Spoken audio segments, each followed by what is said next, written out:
김성환의 시사야.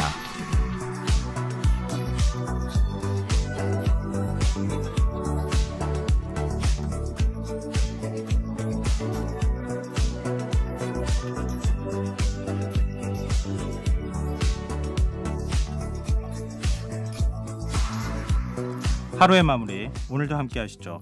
시사평론가 김성환입니다. 사람들 앞에서 상처를 드러내는 것은 말처럼 쉬운 일은 아닐 겁니다. 자신의 분야에서 최고의 자리에 올랐다면 더더욱 그럴 텐데요. 과거의 아픔을 딛고 희망을 노래하는 사람이 있습니다. 다문화 가정 아이들이 자신과 같은 어려움을 겪지 않았으면 하는 마음에서 직접 대안학교를 세우고 10년째 운영하고 있다는데요. 아이들이 변하는 모습을 보면 다시 뛸 힘이 생긴다고 이야기하는 국민 디바. 오늘은 해밀학교 이사장이자 데뷔 45주년을 맞은 가수 인순이 씨와 이야기 나누는 특별한 시간 마련했습니다. 다문화 가정 학생이 지난해 기준 16만 명을 넘어설 만큼 많아졌다고 하는데요. 우리 사회는 그만큼 변화하고 있는 건지, 끊임없이 도전을 이어가는 인순이 씨의 원동력은 무엇인지 귀 기울여 주시면 좋을 것 같습니다. 그리고 오늘뿐만 아니라 내일과 모레도 도전을 멈추지 않는 사람들이란 제목의 연말 특집 초대석을 이어갈 예정이니까요. 계속해서 많은 관심 부탁드리겠습니다.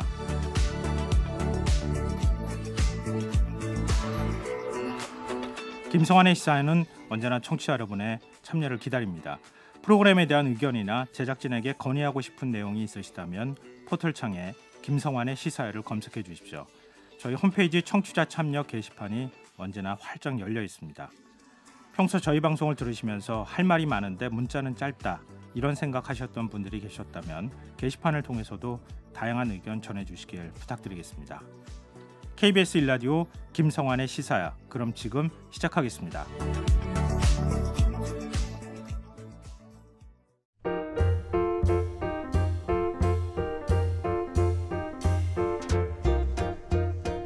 (2022년을) 마무리하며 김성환의 시사야에서 마련한 특별한 초대석. 도전을 멈추지 않는 사람들. 여러분의 따뜻한 연말과 희망찬 새해를 응원합니다. 앞서 소개해드린 대로 오늘부터 사흘간 도전을 멈추지 않는 사람들이란 제목의 연말 특집 초대석을 이어갈 예정인데요. 그 첫 번째 주인공입니다. 가수로서 또 다문화 대안학교 이사장으로서 희망의 메시지를 전해주시는 인순이 씨, 지금 제 옆에 나와 계십니다. 안녕하세요. 안녕하세요. 네. 최근 연말 콘서트를 하고 계시는 걸로 알고 있는데요. 맞습니다. 굉장히 바쁜 나날들을 보내고 계실 것 같아요. 네. 한 몇 년간 쉬다가 네. 이제 드디어 저희도 무대에서 그냥 좀 뭔가 소리 지르면서 아무래도 가수는 무대 위에 올라가야 그래야 네. 뭔가 좀 이 활기찬 느낌도 들고 그러실 것 같아요. 그때 살아있는 것 같아요. 아, 그렇죠. 네. 참 코로나19 시기를 너무 어렵게 많은 분들이 겪으셔서 네, 맞습니다. 네, 그런 분들한테 희망을 좀 많이 주시고 힘들 주셨으면 좋겠습니다. 네, 그렇게 하고 있습니다. 네. 근데 저희는 인순이 씨가 무대에 서 계신 모습이 너무 익숙해서 잘 몰랐는데요. 네. 올해가 벌써 데뷔 45주년이라고요. 네. 아주 어린 나이에 했어요. 한 5살 때? 제가 기억하기로는 제가 네. 어렸을 때 네. 10대 초등학교쯤 당시 국민학교라고 불렀으니까요. 네. 그때부터 뵀으니까요. 아, 그래요? 네. 그리고 같이 앉아있을 군번은 아닌 것 같은데 지금. 참 시간이 빠르다는 생각을 하실 것 같아요.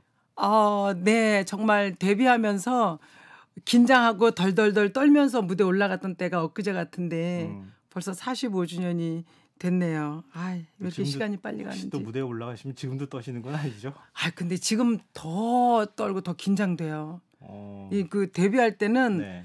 그냥 너무 무서워서 이제 뭐랄까 내가 할 수 있는 걸 다 할 수 있을까라는 그런 거, 또 무대 경험이 없으니까 그래서 그냥 정말 눈에 보이는 게 없이 이렇게 그 앞에서 그 조명이 오면 아무것도 안 보이거든요. 네. 근데 지금 다 보여요. 아, 그래서 떨려요. 그렇군요. 관객들의 표정이 다 보여서 떨려요. 그 표정을 읽다가 갑자기 관객 한 명이 조금 안 좋은 표정을 짓는다 그러면 그게 이렇게 그때 긴장돼요. 아, 네. 그때 완전히 긴장돼 가지고요. 그래서 저희도 이렇게 눈 피하고 딴 데 보고 하긴 하지만 그래서 이제 그거를 이제 계속 무대 위에서 평정심을 찾아야 되는 게 가장 큰 숙제인 것 같아요. 그렇군요. 네. 제가 국민 디바라고 말씀드렸지만 국민 디바도 떨고 있다. 예, 떨려요. 갈수록 더 떨려요. 근데 많은 분들에게 끊임없이 이제 사랑을 받아 오셨잖아요. 네. 시대를 불문하고 누구나 공감할 수 있는 노래를 계속 불러오셨는데 네. 다양한 장르의 곡에 끊임없이 도전하시는 이유가 혹시 있으실까요? 사실 저도 지루하고요. 저의 팬분들도 45년 동안 저를 보고 계시면 매번 똑같은 것만 하시면 정말 재미없으실 것 같아요. 그래서 다양하게 다음에 만나면 또 다양한 걸 보여드리고 싶고 또 저도 제가 좀 녹슬지 않으려면 네.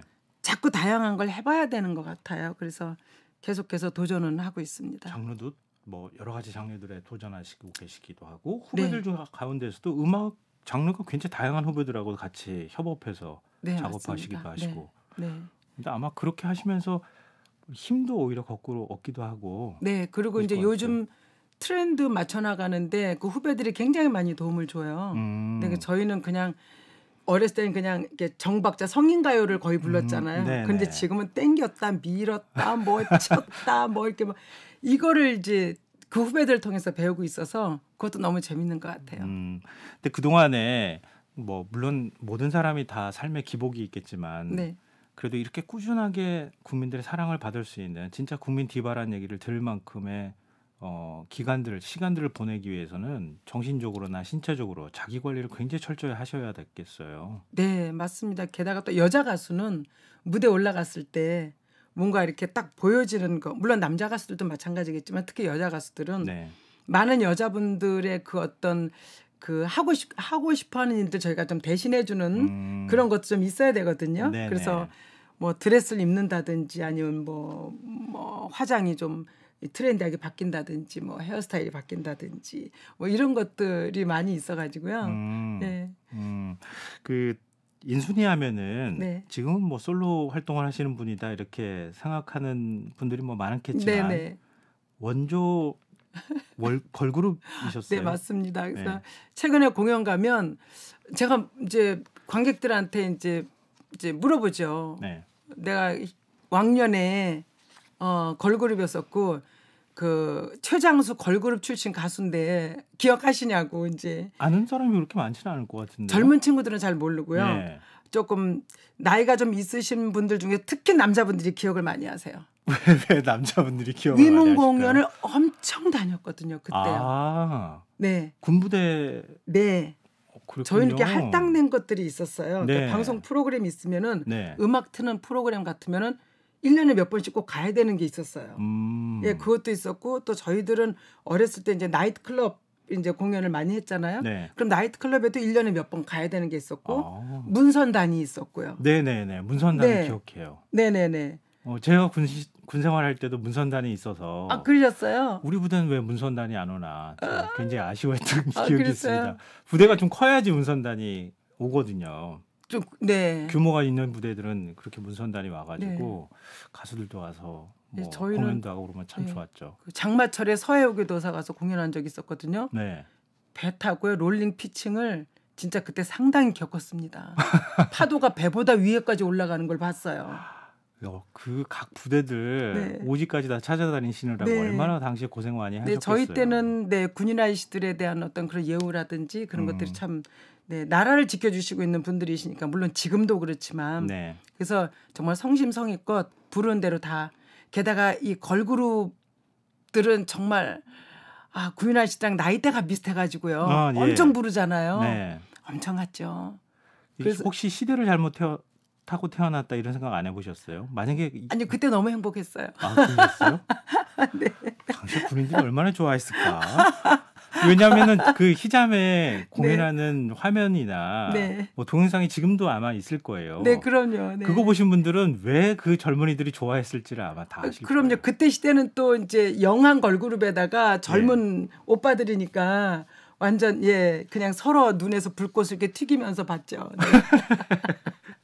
아니 같은 멤버 두 분이 더 있잖아요. 네, 네. 그분들하고 지금도 관계를 네. 한 친구는 지금 이제 평택에 있고요. 네. 언니는 하와이에 있는데 둘은 미국 사람하고 결혼을 했고요. 그렇군요. 저는 대한민국을 지키고 있습니다. 약간 좀 아이러니하지 않아요? 그러네요. 예, 사실은 어떻게 보면 제가 더 미국 쪽으로 갔을 것 같은데 저는 여기 이렇게 굳건하게 대한민국 아줌마들 틈에 끼어서 네.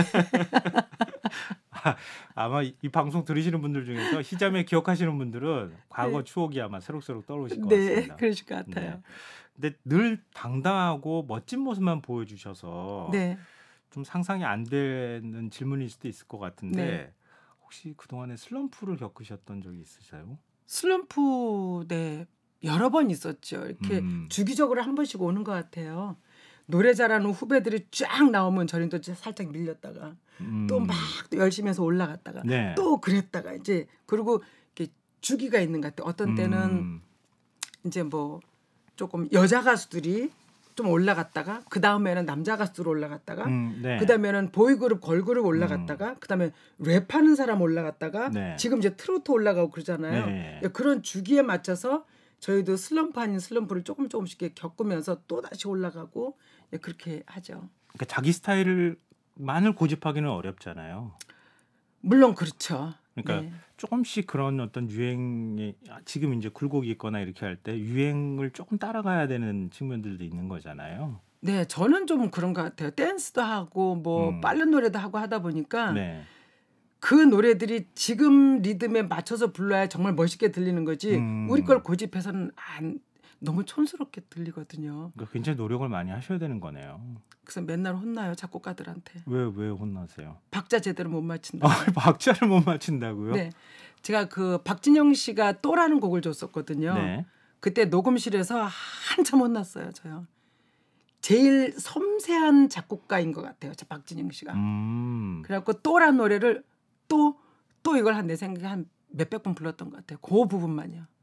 박진영 씨에 비해서 한참 선배신데. 선배라도 배울 건 배워야죠. 네. 뛰쳐나가고 싶었지만 배워야 하기에. 그렇구나. 이게 사실은 한 몇십 년 동안 가수 생활한다는 게 또 국민들의 끊임없이 사랑을 받고 한다는 게 참 쉬운 일이 아니구나. 네. 그런 생각을 좀 하게 되네요. 이제 후배들한테도 가끔씩 이제 후배들하고 얘기하다 보면 올라가는 건 어떻게 보면 쉬울 수도 있다. 어느 날 갑자기 훅 올라가게 될 수 있거든요. 그렇죠. 갑자기 조명받아서. 네. 근데 그거를 지켜나간다는 거는 그 기대치를 계속 가지고 가야 되잖아요. 네. 그거 많이 힘들 수 있으니까 그런 부분도 많이 생각해라라고 이제 후배들하고 얘기할 때 그런 얘기도 좀 하긴 해요. 그러니까 꾸준히 사랑을 받을 수 있다는 거는 그만큼 많은 노력을 하고 있고 그건 그만큼 존중받을 만한 가치가 충분히 있는 사람이다라는 뜻이기도 한 것 같아요. 제가 감사합니다. 말씀하시는 거 듣다가 그런 생각이 들었습니다. 근데 선생님 노래 중에서 네. 내 인생과 가장 닮았다라고 생각하시는 곡이 있을까요? 그건 뭐 당연히 거위의 꿈입니다. 네. 그게 맨 처음에 그 노래를 연습할 때부터 저는 울었어요. 엄청 울었어요. 가사 하나하나가 정말 제 얘기 같았어요. 네. 어렸을 때 힘들었던 거 그리고 내가 잘해봐야 되겠다고 계속 노력하는 거. 네. 그래서 사실 TV에 나가서도 많이 울었어요. 네, 열린 음악회 나갔을 때도 노래 부르다가 눈물 나고 못 참아서 이렇게 내려놨다가 다시 부르기도 하고. 네. 네. 그러니까 나를 닮은 곡이니까 네. 뭐 평상시에 그냥 부르다가도 갑자기 울컥할 때가 있는 네. 거잖아요. 그리고 저는 노래를 받으면 그 노래의 주인공으로 제가 항상 들어가는 편이거든요. 그래야지 제가 제 것처럼 표현이 되고 제가 표현하는 다른 노래가 또 나오기 때문에 네. 그래서 거기 그 노래만의 주인공이 제가 되기 때문에 항상 그게 이렇게 가슴에 그 노래를 부를 때는 그것이 가슴에 오기 때문에 좀 많이 힘들기도 해요. 지금도 사실은 조금씩. 그러니까 그 노래 부르시는 모습을 보면서 이렇게 그 보는 관객 입장에서도 같이 감정이입이 돼서 울컥울컥 하잖아요. 네. 저도 그런 느낌을 노래 부르실 때 받게 되거든요. 네. 아마 많은 분들도 마찬가지가 아닐까 그런 생각이 듭니다. 특히 그 아버지라는 노래하고 같이 원하실 때가 있거든요. 네네. 그때는 정말 힘들어요. 그렇겠네요. 에너지가 두 개가 워낙 센 거에다가 그 깊이나 내용이 워낙 센 곡이라 네. 그걸 같이 부를 때는 진짜 정신을 바짝 차려야 돼요. 그냥 노래라는 게 네. 많은 사람들한테 감동을 주는 것이지만 그렇게 감동을 주는 사람 입장에서는 또 다른 어떤 뭐랄까 곡을 해석하는 방식도 좀 다를 수 있겠다는 네. 생각이 네. 듭니다. 지금 여러분께서는 KBS 라디오 김성환의 시사야 연말 특집 초대석 도전을 멈추지 않는 사람들을 듣고 계신데요. 인순이 씨와 지금 함께 이야기 나누고 있습니다. 인터뷰 전에 자료를 좀 찾아보니까요. 네. 원래 꿈은 가수가 아니었다고요? 네. 수녀님이 되고 싶었었어요. 아 그래요? 전혀 안 어울리죠 지금요. 아니 뭐 지금 모습 가지고는 제가 상상하기는 좀 어려울 것 같고요. 우피 골드버그 생각하시면 될 것 같아요. 시스터 액트. 제가 딱 그러고 다녔을 거예요. 네. 근데 어떻게 수녀님이 되겠다고 생각하셨어요? 이제 제가 살던 동네가 아주 조그만 동네였었거든요. 근데 거기서 벗어나면 많은 분들이 저한테서 눈을 떼지 못하세요.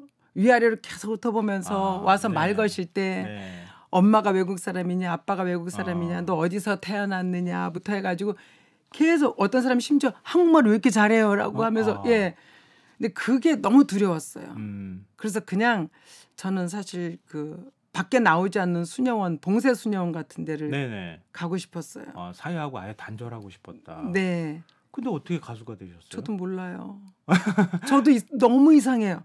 그래서 어떤 때는 제가 무대에서 노래하고 내려와가지고 정말 저 모습이 내 모습인가?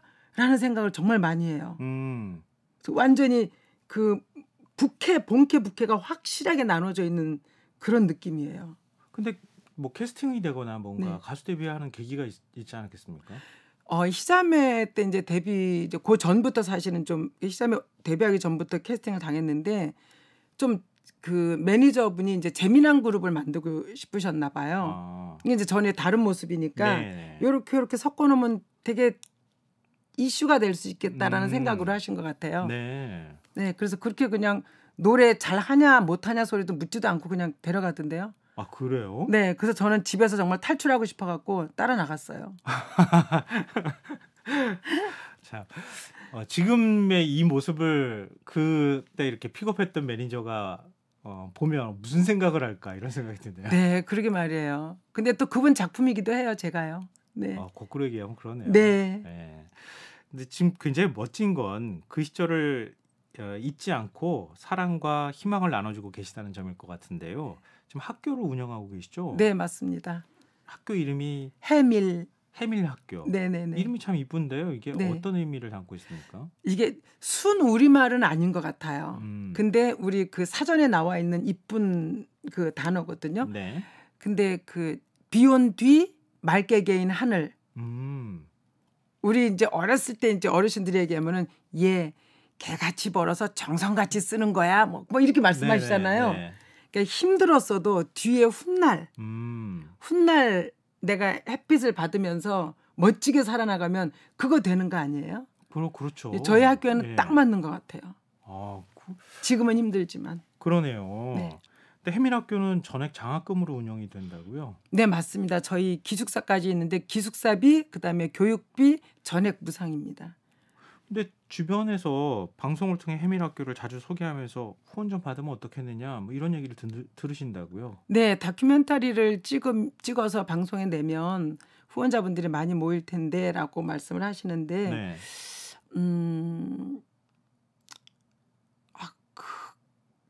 그렇게 후원자를 받으려면 가슴 아픈 사연들을 얘기를 해야 되잖아요. 아이들도요. 잘못하면 울어야 되고요.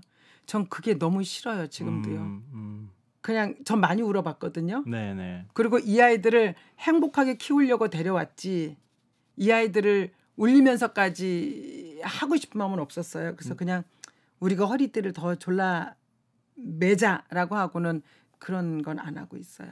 그럼 재원을 마련하기가 쉽지가 않을 것 같은데요. 네, 근데 후원자분들이 한 800여 분 계시고요. 그렇군요. 그리고 뭐 모자르는 건 또 제가 열심히 일을 하면 되니까. 네. 그래도 빠듯하게 운영을 할 수밖에 없을 것 같아요. 여유 있게 운영하기는 좀 쉽지 않을 것 같은데요. 맞습니다. 맨 처음에는 6명으로 시작을 했거든요. 예. 그래서 10명, 15명 보고 지나갈 때까지도 괜찮았어요. 근데 지금 그렇게 많지 않으니까. 56명이에요. 56명요? 네, 56명에다가 선생님이 19분 계시고요. 19명요? 네, 그리고 이제 강사 선생님이 또 한 20분 계시고요. 네. 네, 식구가 엄청 많아요. 아니 학교 시설도 굉장히 좋던데요. 네, 너무 좋죠 저희 예, 학교. 예. 네, 일반 학교보다 훨씬 더 시설이 좋아요. 굉장히 부지도 넓고 네. 운동장도 굉장히 잘 정리돼 있고 네 맞습니다. 학교 학사 건물도 네, 특이하고 네, 굉장히 현대식이에요. 네, 그 이렇게 상호를 얘기해도 될지 모르겠지만은 간삼이라는 건축 설계사 사무소에서 재능 기부해 주셨어요. 아, 그렇군요. 네, 설계해 주시고 그다음에 다른 것들은 또 이제 후원 이제 뭐 이렇게 하나금융에서도 후원을 해 주시고 네. 이제 도에서도 이제 음. 그 다문화 아이들을 키우는 거니까 네네. 강원도에도 다문화가 많거든요. 예, 맞아요. 예. 예. 그러니까 이제 그렇게 도와주시고 예. 많이 그랬어요. 아, 그렇군요. 그러니까 물론 시작은 하시고 그 네. 시작 첫 발을 내딛는 것 자체가 그건 마음은 할 수 없는 일이니까. 근데 지금까지 오는 과정에서는 많은 분들이 그래도 관심을 갖고 네. 예, 참여를 좀 해주시고 계시긴 하네요. 네. 지금도 물론 이렇게 여유 있는 건 아니지만 그래서 지금 조금 말을 빨리- 중학교죠, 학교가. 네, 중학교 과정만. 아이고 중2병도 한창 알 나이니까. 근데 생각보다 안 그러더라고요, 아이들이요. 아 그래요? 네, 생각보다 심하지 않아요. 굉장히 환경이 좋아서 그런가? 글쎄요, 아마 선배들이 잘 해놓고 나가서 그걸 잘 음. 따르는 것 같아요, 후배들이요. 네. 네. 사실 중학교가 제일 힘든 과정이기는 네, 해요. 그렇죠. 근데 제가 사춘기가 너무 길었거든요. 음. 이게 이미 다 벌어진 일인데 왜 나는 왜 네, 이런 네. 것들이 너무 심했었어요. 예. 그래서 이제 아이들한테는 그게 문제가 아니라 내가 어떻게 살아가느냐가 문제다. 내가 성공을 해야 음. 엄마 아빠도 내가 이렇게 도와줄 수 있는 거고 또 설령 헤어졌다 하더라도 이쪽 저쪽 다 같이 이렇게 할 수 있는 거고 네. 그래서 너 자신이 잘 살아야 된다라는 거를 얘기를 하거든요. 네. 그래서 그 옆에 이렇게 있으면서 제가 왔다 갔다만 해도 아이들이 그걸 눈치채지 않을까. 막 직접적으로 뭐 이렇게 살아야 돼, 저렇게 살아야 돼 이렇게 얘기보다는 네. 내가 열심히 살고 있는 모습이 아이들한테는 그게 이렇게 와닿는 게 있지 않을까. 아, 네, 그래서 네. 노래하러 나가면 조금 더 화려하게 조금 더 멋있게 하려고 네. 노력하는 이유가 저도 물론 그걸 좋아하지만 네. 아이들이 볼 때도 아, 네. 열심히 살아가는 모습 예, 보여주고 싶어서요. 제가 저도 이제 한 아이 아버지잖아요. 네. 보면서 아우 철이 없어. 네. 철이 좀 빨리 들었으면 좋겠는데 이렇게 생각하는데 네. 일찍 철드는 친구들이 있잖아요. 네, 맞습니다. 조금 일찍 철들 것 같다는 생각은 들어요. 네, 좀 그렇기도 하는 것 같고 사실 속으로는 다 좋은 생각을 하고 있는데 겉으로 그 나이 때 표현을 못하는 것뿐이더라고요. 실제로 들여다보니까. 네, 그래서 저희는 사실 저희 학교의 제일 보석은 선생님들이시거든요. 네. 정말 예, 완전 봉사 개념으로 네. 예, 일들을 하고 계시는데 그분들이 이 아이들을 따뜻하게 해주고 같이 사춘기 때 싸워야 될 걸 부모랑 안 싸우고 아이들이랑 선생님이랑 싸우고 있거든요. 네. 그러면서 같이 다 풀고 있고요. 그걸 다 받아주는 거잖아요. 네. 네. 그거를 정말 잘해주셨고 아이들이 그래도 조금 덜 흔들리는 것 같아요. 그리고 이제 선생님들하고 계속 하는 얘기가 잘못한 거는 일만 얘기하고 잘한 거를 구를 얘기해 주라고. 예. 근데 잘못한 건 본인들이 더 빨리 알거든요. 네네, 맞습니다. 근데 굳이 그거를 뭐 얘기를 해서 이거 잘못했어 할 필요가 없는 거거든요. 예. 참 어려운 건데. 네. SNS를 제가 들어가서 보니까요. 네. 학교 교육 과정에 컴퓨터 교육도 있고 코딩 교육도 있고 네. 문화예술 교육도 있고 네, 맞습니다. 일반 학교하고 약간 교육 과정이 다른 것 같은 생각이 들었어요. 네, 이제 저희는 이제 대안학교이기 때문에 네. 이제 공립에서 하는 이제 그것도 좀 하고 네. 또 바깥에서 할 수 있는 것도 또 같이 시키거든요. 그래서 뭐 1인 1학기에다가 밴드부가 있어서 1인 네. 뭐 몇 학기도 배울 수 있고요. 어. 그리고 이제 엄마 나라 말을 못하는 아이들이 종종 있어요. 예. 그래서 이제 베트남어, 중국어, 일어 그렇게 또 엄마 나라 말 배우는 게 있고 그다음에 중도 입국 학생을 위해서는 또 국어반이 또 따로 또 만들어져 있고요. 아, 그래서 선생님 숫자가 많은 거군요. 네, 맞습니다. 예. 행사도 굉장히 많이 하고 네. 또 자주 가서 어울리시는 것 같더라고요. 네, 맞습니다. 저도 가서 자주 어울리고 사실 오늘도 졸업사진 이제 찍고 왔거든요. 네. 예, 그래서 아이들하고 이제 헤어지는 걸 생각하고 그런데 섭섭하더라고요.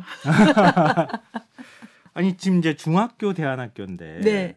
고등학교를 가야 되잖아요. 네, 예. 아이들 하나하나 다 맞춤으로 해서 네. 이 아이가 어떤 재능을 보인다, 미술에 대한 재능을 보인다. 그럼 이제 네. 미술 학교로 가게 되고 음. 또 아이 중에서 때 뭐 요리를 하고 싶다. 그럼 또 그런 데 보내고 또 그다음에 그 기계를 만지고 싶다. 그럼 네. 또 그런 데로 보내고 아. 그래서 하나하나 저희가 아이하고 상의하고 엄마하고 부모님들하고 상의해서 다 맞춤으로 보내고 있습니다.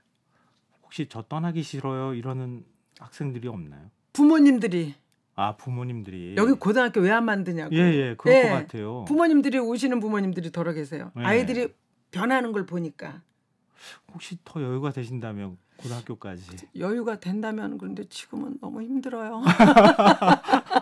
진짜 고등학교까지는 해주고 싶어요. 근데 지금 이제 학교를 운영한 지 10년쯤 되면 네, 대학도 나오고 네. 그리고 다시 찾아오는 학생들도 있을 것 같은데요. 지금 대학교 4학년 올해 졸업하는 아이가 1회 졸업생이 있는데요. 네. 그 친구들이 어렸을 때 1회 졸업생 아이들이 선생님들을 많이 울렸거든요. 예, 저는 대학도 안 갔거든요. 이랬거든요. 아, 예. 그 공부 시간에 전화기 들고 있고요. 예, 그리고 선생님이랑 계속 싸우더니 전화기도 이제 일주일에 한 번씩 저희가 그 총회 시간이 있어요. 네. 자기네들이 지친 것 같아요. 그래서 어느 날 갑자기 안건을 내놓고 네. 한 2, 3개월 싸우더니 그냥 금요일 날 내놓고 일요일 날 갖고 갈게요. 이게 네. 금요일 날 내놓고 일요일 날 다시 갖다 드릴게요. 예. 지금까지 네, 연결돼서 오거든요. 네네. 네. 그리고 이제 그때 이제 막 선생님을 좀 힘들게 했던 아이가 고등학교 가더니 반에서 1, 2, 3등을 안 놓치는 거예요. 두 자매가요. 예. 그래서 이제 하나는 차의과 병원 간호학과를 들어가고 하나는 백석대학교 특수교육과를 들어가고 예, 그렇게 다 대학들도 잘 들어가고 예. 그러면 다시 찾아오면 진짜 뿌듯하시겠어요. 말도 못하게 해요. 홈커밍데이 때 예. 이제 오면은 이제 아이들이 물어보잖아요. 뭐 언니 오빠들 여기서 어떻게 지냈어요? 네, 뭐 그쵸, 저는 그쵸. 학교 나오기 싫어요. 막 그러면 나도 옛날에 그랬어. 전화기 안 써서 어떻게 해요? 그러면 그때가 제일 끈끈했어. 거기서 나오는 순간 전화기 계속 쓸 수 있으니까 그때가 제일 좋아. 이렇게 얘기해 주는 거예요, 아이들이요. 네. 큰 아이들이. 그래서 예. 그것도 너무 감사하고 또 우리가 애들한테 뭐 해라 하지 마라 하는 것보다 선배들이 하는 게 더 잘 아이들은 쏙쏙 받아들이는 것 같았어요. 네네. 네. 전 너 말이 좀 빨라지고 있죠. 학교 얘기만 하면 진짜. 아니요 그러실 것 같아요. 제가 볼 때. 이 네. 보람이 얼마나 클까 네. 그런 생각이 드는데요. 근데 어떻게 이렇게 학교를 만들 생각을 하셨는지가 궁금해요. 네. 사실 제가 태어나서 자라면서 생각했던 거기가 지금 여기가 아닌 거예요.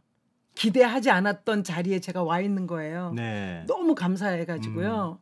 2009년, 10년 그때부터 이제 난 뭐를 해야 되냐고 계속 이제 저는 이제 종교를 갖고 있으니까 계속 기도를 했어요. 이게 지금 받고만 있는데 분명히 이걸 어딘가로 보내야 되는데 제가 이걸 뭐를 했으면 좋겠습니다. 계속 기도를 했어요. 네. 근데 엄마 돌아가시고는 양로원을 해야 되겠다라고 생각했는데 그게 가슴에 와닿지 않는 거예요. 네. 근데 2010년도 추석 때쯤에 예. KBS 973에 네, 예. 4시쯤인가 하는 방송에서 어떤 목사님이 나오셔서 말씀하시는 거예요. 예. 다문화 애들 고등학생 졸업률이 29%밖에 안 된다고요. 그 소리를 듣고 예. 이게 내가 해야 될 일인가? 라는 생각을 했었고요. 그럼 왜지? 내가 그 길을 걸어왔기 때문에. 네. 근데 그 다음에는 또 고민이 난 비반대. 이거 하려면은 진심을 갖고 진실을 얘기해야 되는데 과연 내가 가슴에 감춰놨던 얘기들을 할 수 있을까? 네. 그리고 우리 딸아이한테 굳이 내가 나 다문화인데라고 해야 될까? 뭐 이런 생각들이 들어서 한 3개월을 또 주춤거렸어요. 예. 그러다가 생각했을 때 내가 무언가를 돌려드릴 때 제일 예쁜 것이 내 가슴에 정말 피 흘리고 있는 가슴 그 자체를 보여드리는 게 내가 해드릴 수 있는 최고의 보답이 아닐까라는 생각을 했어요. 예. 그래서 하게 됐고, 네, 지금도 이제 후원자분을 이렇게 개발하러 갈 때는 제 가슴에 있는 얘기, 못했던 얘기들을 이제 하는데 그때가 제일 힘들어요.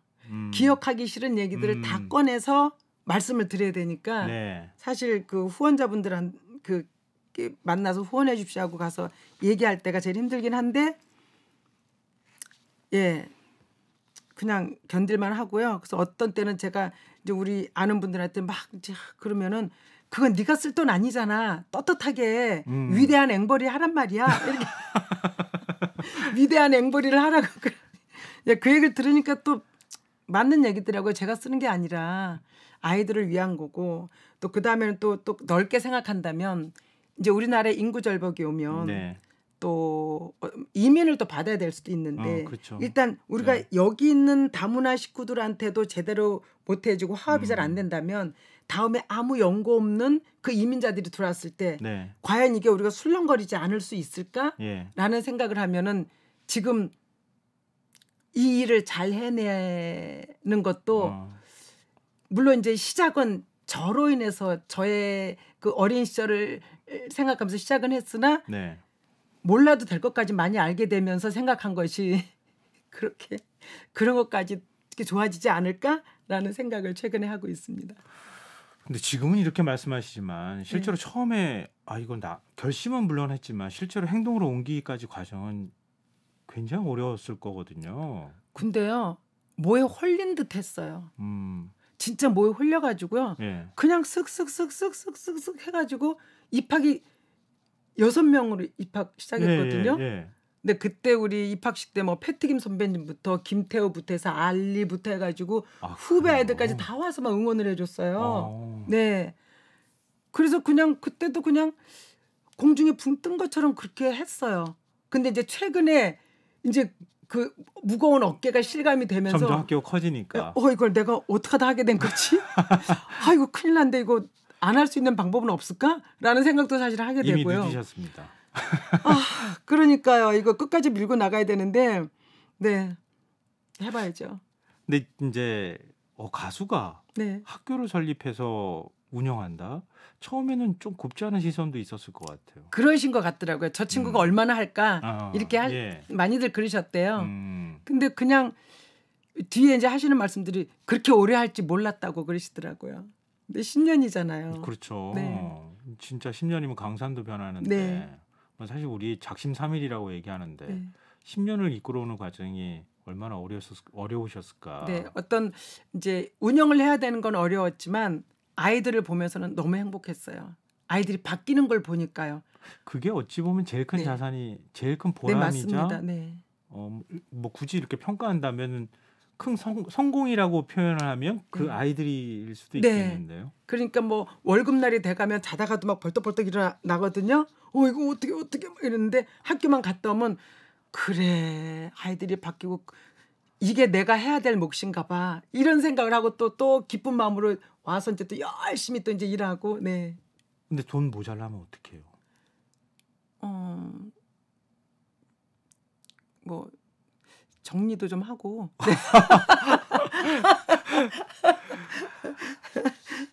그럴 때마다 네. 진짜 이걸 어떻게 해야 되나 얼마나 고민을 많이 하시겠어요. 네. 그래도 또 너무 감사한 건 우리 딸이나 남편이나 제가 하는 일에 대해서 아무 말도 안 하고 그냥 지켜봐줘요. 이제 조금 이제 놔도 되지 않아? 이런 얘기를 안 하나요? 가끔씩 제가 너무 힘들어하고 이제 그러면 가끔씩 그랬는데 그냥 그 정도로 끝내고 더 이상 푸시는 안 해요. 네. 가족들이 뒤에서 그렇게 해주니까 그게 큰 네. 힘이 되겠네요. 네, 맞아요. 네. 네. 그동안에 10년을 돌아보면 네. 큰 성과는 이제 물론 아이들이겠지만 네. 어떤 게 가장 기억에 남으세요? 기억에 남는 건 다 행복한 일들 뿐이에요. 저희 학교에서 사실은 도난이 있었어요. 도난 사건요? 네, 아이들이 맨 처음에 시작했을 때 1년, 2년 됐을 때. 네네. 근데 그거를 아이들이 풀어가는 거예요. 다 모여서 네. 회의하고 하면서 그러면 요거 도난 당한 아이들 거 우리가 십시일반 모아서 채워주자. 그리고 누군지 찾지 말아주세요라고 아이들이 그러는 거예요. 아이들 스스로가요? 네, 전 그게 너무 감사했어요. 예. 그런 일이 한 2번 정도 있고 난 다음에 그런 일이 없어요. 그 이후로도요. 네, 그게 너무 감사해요. 예. 감사하고 너무 행복하고 아이들 스스로가 그렇게 할 수 있다는 게 예. 예. 저는 놀랍네요. 일반 학교에서는 사실 보기 어려운 일이잖아요. 그런가요? 네. 예, 뭐 저도 뭐 학교 다니면서 경험을 못 해봤던 네. 얘기도 하고 네. 찾지 말아 주세요 이거를 네. 얘기하기 쉽지 않잖아요. 네, 그래서 그날 밤에 아이들이 써온 편지들을 다 이렇게 불로 이렇게 태우고 그 이제 깜깜한 방에 밤에 밖에 나가서 다 땅에 그냥 누웠어요. 네. 그래갖고 별 보면서 그냥 웃고 깔깔대고 얘기했어요. 그리고 끝. 네. 홍천의 그 밤하늘 별이 얼마나 많았겠어요. 너무 이뻐요. 네. 아, 참. 근데 요즘은 국내에 거주하는 외국인들이 정말 많아졌잖아요. 네. 다문화를 대하는 우리 사회 인식 과거하고 비교했을 때 좀 네. 어떻게 많이 달라진 것 같으세요? 느끼세요? 많이 달라졌어요. 네. 많이 달라졌어요. 진짜. 그리고 저는 너무 감사한 게 또 아이들 그 부모님들이 보통 상처는 아이들이 주거든요. 철이 없으니까. 네. 근데 부모님들이 가정에서도 좀 이렇게 이렇게 아이들한테 이야기를 잘 하시는 모양이에요. 그래서 아이들도 좀 그런 것도 좀 이제 좀 덜해지고 그러니까 같이 놀면서도 그런 것에 대한 거는 이제 많이 좀 없어진 것 같아요. 그러나 저가 살 때는 네. 완전히 여기를 막아놓고 살았거든요. 그렇죠. 예, 어떤 그렇죠. 화살이 들어와도 뚫고 들어오지를 못했어요. 제가 저 보호를 하느라고요. 네네. 근데 지금은 아이들이 이렇게 흩어진 상태거든요. 음, 이때는 누군가가 조금만 상처 주는 얘기를 해도 큰 상처로 받을 수 있어요. 아 거꾸로요. 네. 예. 저는 그냥 딱 막아서 상처는 저 혼자 해결하고 네. 약간 네. 그때는 반항기 같은 것도 있었을 테니까. 네. 그래서 이제 뭐 다 지금 잘해 주시지만 네. 이제 그런 부분도 있다라는 것만 알고 계시면 감사할 것 같아요. 또 그럼 우리 사회가 다문화를 진심으로 받아들이기 위해서 네. 어떤 노력이 필요하다고 보세요? 근데 양쪽에서 같이 노력을 해야 되는 것 같아요. 양쪽에서 같이. 네. 왜 한쪽에서만 그걸 다 해야 되는 거예요? 전 그건 아니라고 보거든요. 네. 우리나라 사람도 미국 가면은 차별 받아요. 네. 네, 다른 해외 그렇죠. 가면은 네. 그거를 이제 아이들도 알아야 되기 때문에 아이들한테도 야 한국 사람들도 미국 가면 차별 받아 이렇게 얘기하거든요. 그럼 여기서 받는 것도 어찌 보면 당연할 수도 있다라는 거를 아이들은 알고 있어야 돼요. 네. 그리고 제가 아이들한테 꼭 해주는 얘기는 어떤 얘기는 한쪽 귀를 듣고 한쪽 귀를 흘러. 그건 평생 들을 수밖에 없어. 네. 왜? 다문화잖아. 그리고 모습이 다르잖아. 평생 없어질 수 있는 게 아니기 때문에 평생 들을 거야. 그건 그냥 흘려버려.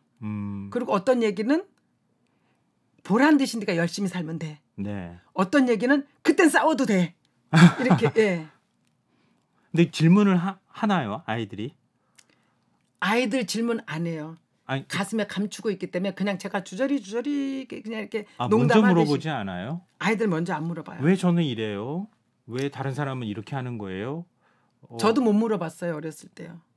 아 그래요. 오히려 못 물어봐요. 그러니까 제가 그냥 나는 어렸을 때 자랐을 때 놀림 많이 받았는데 싸우기도 엄청 싸웠는데 그거 다 소용없어. 내가 잘 되니까 오히려 그 사람한테 나한테 미안하다 그러더라. 이렇게 오히려 그냥 이렇게. 그래서 네가 잘 돼야 돼. 이렇게 그냥 얘기해버려. 농담하는 식으로. 네. 진지하게 얘기하면 그게 왜 큰일 같이 느껴지잖아요. 네. 네. 선생님들한테도 그런 얘기를 학생들을 대할 때 이렇게 했으면 좋겠다. 네. 이런 얘기들 하실 거 아니에요. 그 선생님들한테 제 얘기를 다 해드리죠. 어. 나 그때 너무 힘들었고 그때 어땠고 그때 어느 선생님이 나한테 너무 잘해 주셔가지고 지금도 너무 감사하게 생각한다. 뭐 이렇게 그런 얘기를 다 이제 선생님들하고도 얘기하죠. 선생님들하고 소통하는 것도 네. 굉장히 큰일 중에 하나겠군요. 네. 그리고 저희 학교는 입학식 할 때 아이들이 들어오면은 너는 뭐 어머니가 외국이셔? 아버지가 외국이셔? 그럼 물어보면은 뭐 엄마요, 아빠요? 그러면은 제가 그냥 나는 아버지가 미국이야. 그러면 우리는 거기서 퉁쳐요.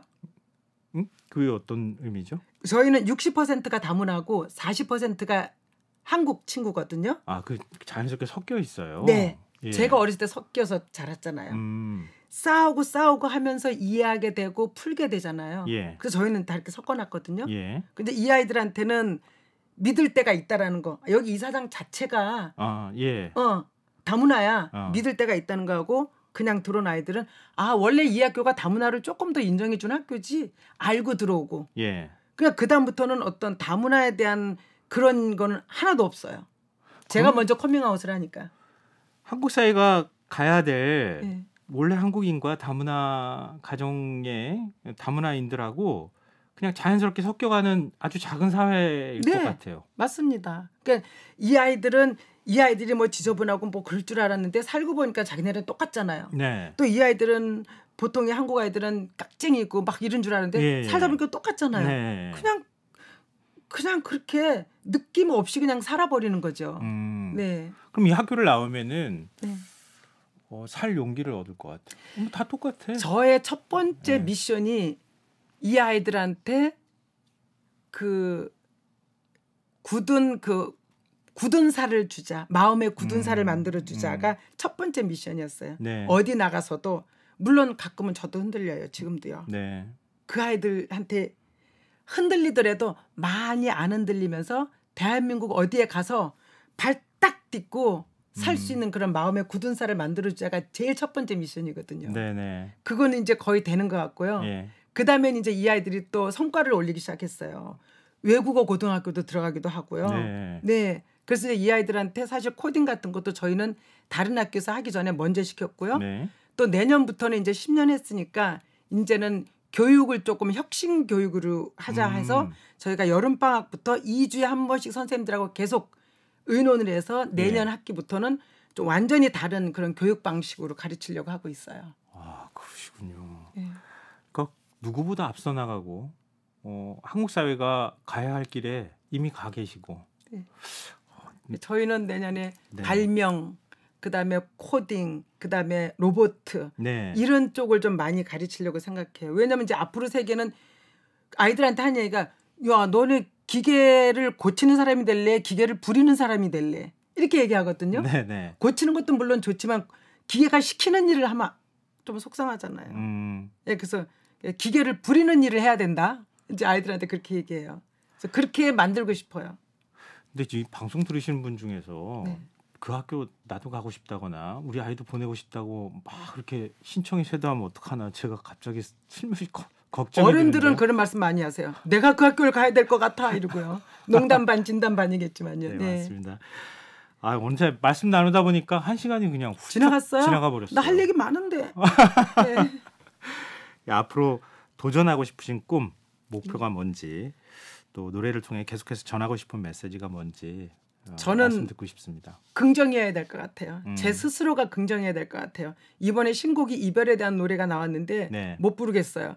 제가 스스로 디스하고 다녀요. 그 노래. 그래서 앞으로도 계속 긍정에 대한 노래 부르고 아이들 앞에서는 롤모델이 긍정인 사람 자체로 롤모델이 되도록 노력하겠습니다.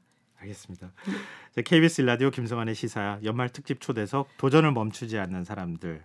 오늘 다문화 대안학교인 해밀학교 이사장인 가수 인순이 씨와 함께했습니다.